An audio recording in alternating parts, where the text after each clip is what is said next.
ನಮಸ್ಕಾರ ವೀಕ್ಷಕರೇ, ಸ್ಟಾರ್ 74 ನ್ಯೂಸ್ಗೆ ಸ್ವಾಗತ. ನಾನು ಎಂ ಮಂಗಳಗಟ್ಟಿ. ಧಾರವಾಡದಲ್ಲಿ ವಿದ್ಯಾರ್ಥಿ ಯುವಜನ ಚಳವಳಿಯ ಐತಿಹಾಸಿಕ ವಿಜಯದ ಸಂಭ್ರಮ.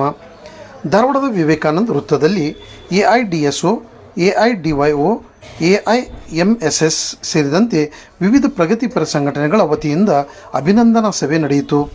ದೇಶಾದ್ಯಂತ ನಡೆದ ವಿದ್ಯಾರ್ಥಿ ಯುವಜನರ ಹೋರಾಟದ ಹಿನ್ನೆಲೆಯಲ್ಲಿ ಕೇಂದ್ರ ಶಿಕ್ಷಣ ಸಚಿವ ಧರ್ಮೇಂದ್ರ ಪ್ರಧಾನ್ ಅವರ ರಾಜೀನಾಮೆಯನ್ನು ಐತಿಹಾಸಿಕ ವಿಜಯ ಎಂದು ಸಂಘಟನೆಗಳು ಬಣ್ಣಿಸಿವೆ.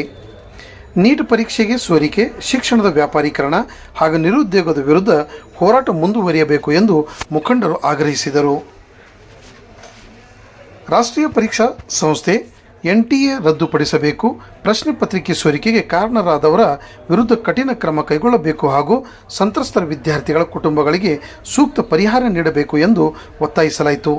ಹೋರಾಟದಲ್ಲಿ ಭಾಗವಹಿಸಿದ ದೇಶದ ವಿದ್ಯಾರ್ಥಿ ಯುವಜನರನ್ನು ಅಭಿನಂದಿಸಿ ಈ ಸಂದರ್ಭದಲ್ಲಿ Rajendra Poddar, Shankar Halgatti, B Maruti, Ramanjanappa Aladalli, BI Ilager, Deepa V Bhavanishankar, S Gowda, Sindhu Kaudi, Ganga Kokare ಮಾತನಾಡಿದರು.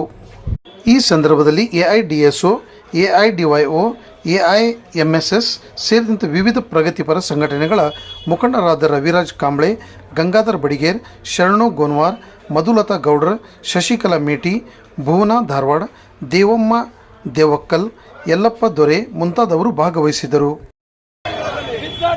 ಐತಿಹಾಸಿಕ ಹೋರಾಟದ ಸಂದೇಶ ಎಲ್ಲೆಲ್ಲೂ ಹರಡಲಿ. ವಿದ್ಯಾರ್ಥಿ ಯುವಜನರ ಹೋರಾಟದ ಯಶಸ್ಸಿನ ಸಂದೇಶ ಎಲ್ಲೆಲ್ಲೂ ಹರಡಲಿ.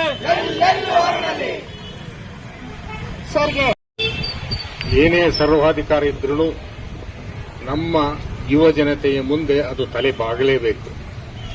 ಎಷ್ಟೇ ಅವರು ಹಿಂಸೆಗಳನ್ನು ಕೊಟ್ಟರು, ರಕ್ತವನ್ನು ಹರಿಸಿದರು, ನಮ್ಮ ಮಕ್ಕಳು ಅದನ್ನು ಪ್ರತಿಭಟಿಸಿ, ಅದನ್ನು ವಿರೋಧಿಸಿ ತಮ್ಮ ಕಾರ್ಯವನ್ನು ಸಾಧಿಸಿದರೆ ಇವತ್ತು ಭಾರತದ ಯುವ ಜನತೆ ಎಚ್ಚೆತ್ತುಕೊಂಡಿದೆ. ಇನ್ನು ಮುಂದೆ ಇಂತಹ ನಾಟಕಗಳು, ಇಂತಹ ಅನ್ಯಾಯಗಳು ತಡೆಯುವ ಒಂದು ಶಕ್ತಿಯನ್ನು ಅವರು ಪಡ್ಕೊಂಡಿದ್ದಾರೆ. ಇವತ್ತು ಯಾರೇ ಏನೇ ಅನ್ಯಾಯ ಮಾಡಿದರೂ, ಯಾರೇ ರಾಜಕೀಯ ಒಂದು ಈ ಗೊಂದಲಗಳನ್ನು ಸೃಷ್ಟಿಸಿದರೂ ಸಹ ನಮ್ಮ ಮಕ್ಕಳು ಅದನ್ನು ಎದುರಿಸುವಂತ ಶಕ್ತಿಯನ್ನ ಪಡ್ಕೊಂಡಿದ್ದಾರೆ. ಅದನ್ನ ಇವತ್ತು ತೋರಿಸಿಕೊಟ್ಟಿದ್ದಾರೆ, ಜಗತ್ತಿಗೆ ತೋರಿಸಿಕೊಟ್ಟಿದ್ದಾರೆ.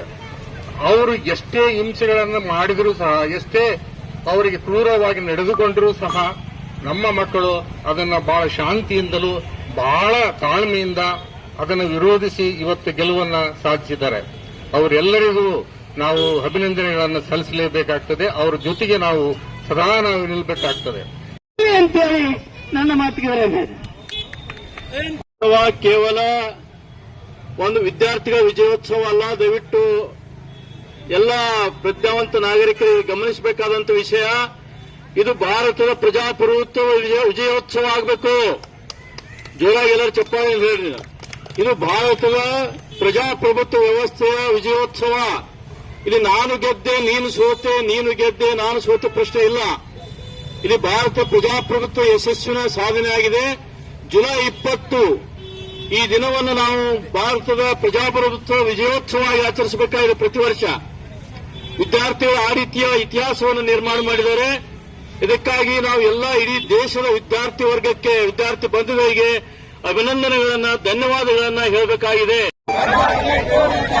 ಒಟ್ಟಾರೆ ದೇಶದ ನಾವು ಒಂದು ಕಾಲದಲ್ಲಿ ವಿಶ್ವಗುರುಗಳಾಗಿದ್ದೆವು, ಒಂದು ಕಾಲದಲ್ಲಿ ಶಿಕ್ಷಣ ವ್ಯವಸ್ಥೆ ಜಗತ್ತಿಗೆ ಮಾದರಿಯಾಗಿತ್ತು. ಅಂತ ಒಂದು ಈ ಕ್ಷುಲ್ಲಕ ಬಂಡವಾಳಶಾಹಿ ವ್ಯವಸ್ಥೆಯಲ್ಲಿ